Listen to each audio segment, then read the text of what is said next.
আইসিসির অবস্থাটা এখন এমনই। মোড়ল ভারতের কাছে মাথা নোয়ানো ছাড়া এই মুহূর্তে আর কিছুই যে করার নেই ক্রিকেটের নিয়ন্ত্রক সংস্থার। অর্থের ঝনঝনানি আর রাজনীতির কালো থাবায় অভিভাবক সংস্থাটিকেও নাকে দড়ি দিয়ে ঘোরাচ্ছে বিসিসিআই। ভারতের পক্ষে সিদ্ধান্ত নিতে পাকিস্তানকে রীতিমতো হুমকি দিয়ে রেখেছে আইসিসি।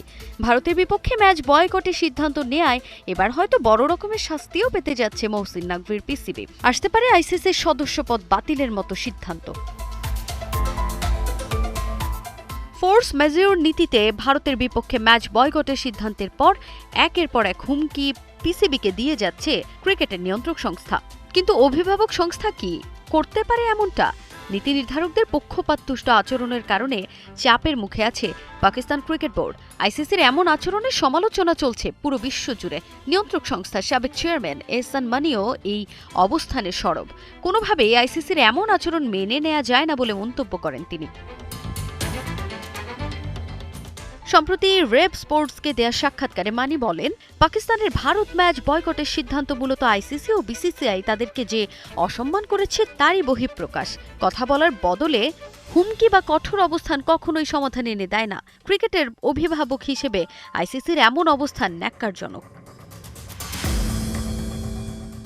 ক্রিকেটের নিয়ন্ত্রক সংস্থার চেয়ারম্যান হিসেবে জয় শাহর ভূমিকা নিয়েও প্রশ্ন তুলেছেন এহসান মানি। দায়িত্বশীল ব্যক্তি হিসেবে তার উচিত ছিল ভারত পাকিস্তান ম্যাচ নিয়ে পিসিবি ও বিসিসিআই এর সঙ্গে বসে আলোচনা করা। শুরুতেই যদি দুপক্ষের মধ্যে সরাসরি যোগাযোগ হতো তাহলে পরিস্থিতি এতটা চরমে পৌঁছাতো না বলে মন্তব্য করেন এহসান মানি। আইসিসির সাবেক চেয়ারম্যান জানান, তার দায়িত্বকালীন তিনি সমস্যা সমাধানে ব্যক্তিগতভাবে তৎকালীন ক্রীড়ামন্ত্রী মিস্টার সুনীল দত্তের মতো সংশ্লিষ্ট ভারতীয় মন্ত্রীদের সঙ্গেও দেখা করেছেন। তাই জয় শাহকেও সমস্যা সমাধানে নিজের অবস্থান থেকে আরও দায়িত্বশীল ও সবার প্রতি সমান নজর দেওয়ার পরামর্শ সাবেক এই আইসিসি চেয়ারম্যানের। তাজিন খন্দকার, ৭১।